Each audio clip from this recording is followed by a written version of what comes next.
The American auto industry, or at least the Detroit-based portion of it, is in trouble. Virtually everyone in this debate agrees on that. Significant change is needed. Significant restructuring of this industry is needed. The option of bailing out the industry, of providing taxpayer funds to give it some breathing space, is exactly the wrong remedy. Instead, what is needed, if all other options fail, is for these companies to go through bankruptcy. Now remember, bankruptcy is not the end of the road for a corporation. Bankruptcy does not mean that the assets are thrown into the sea or vaporized somehow.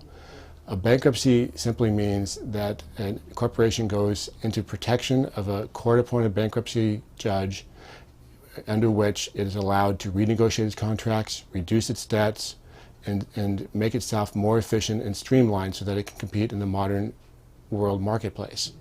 That is the process that the American auto industry needs to go through. The problems of the industry go deep. There is huge labor costs in the auto industry today. There's a product mix that is not what consumers are demanding.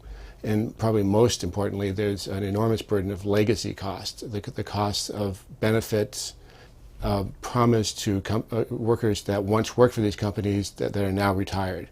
These are difficult things to change, difficult things to reduce, and certainly hard choices that need to be made.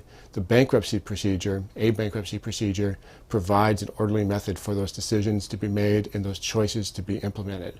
A bailout, by contrast, does nothing along these lines. A bailout simply provides cash, allowing the companies to continue on their current paths without reform, without making the painful choices that are necessary.